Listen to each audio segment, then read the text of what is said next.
प्रदेश के प्रयागराज के चर्चित मदरसा जामिया हबीबिया मस्जिद आजम जाली नोट छाप जाने के मामले में जांच के दायरे में है। जांच के क्रम में मदरसा को लेकर एक बड़ा खुलासा हुआ है। इस मदरसे में छापेमारी के दौरान पुलिस टीमों को राष्ट्रीय स्वयंसेवक संघ से जुड़ी हुई किताबें मिली हैं। मदरसे के प्रिंसिपल मौलवी मोहम्मद तफसीरुल आरिफीन के कमरे में आरएसएस पर लिखी गई आपत्तिजनक किताबें तस्वीरें मिलने के बाद मामला और भी गंभीर हो गया है। दावा किया जा रहा है कि इन किताबों के जरिए मदरसे के बच्चों का ब्रेन वॉश किया जाता था। इस बीच खबर आई कि प्रयागराज के मदरसा जामिया हबीबिया मस्जिद आजम को जमींदोज करने की तैयारी कर ली गई है।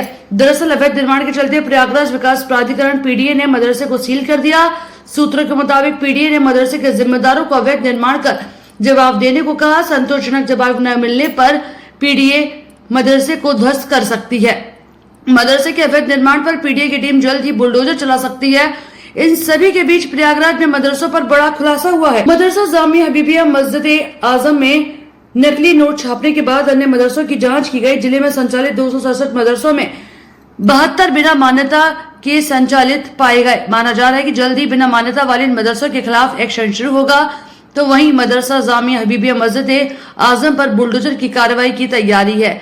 बता दें कि जामिया हबीबिया के मदरसे के प्रिंसिपल तफसीरुल और मदरसे के मौलाना जाहिर खान ने ही नकली नोट की फैक्ट्री मदरसे में शुरू की थी, जबकि बाद में प्रिंसिपल के कमरे में स्पीड पोस्ट की पर्चियां और भड़काऊ किताबें भी मिली थी। इन किताबों को लेकर खुफिया एजेंसी भी मौलाना और मदरसे के प्रिंसिपल कट्टरपंथी संगठनों से रिश्ते की जाँच कर रही है।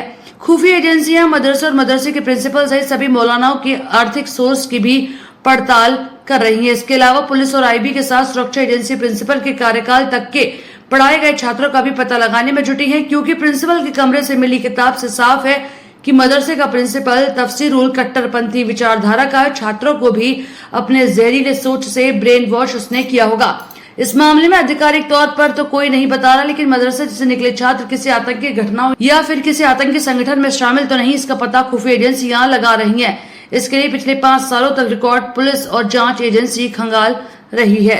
अब वो तो न्यूज में आप लोग देख ही रहे हैं, नकली नोट वोट छापने की मशीन पकड़ी गई थी, फिर राजक को आरएसएस की क्या बुक पकड़ी गई है, आज कुछ पेपर में है। उस वजह से काफी किसी थाने की फोर्स वगैरह आई थी और काफी अफसर वगैरह आए थे एडीए के, उन्होंने ही सील किया है।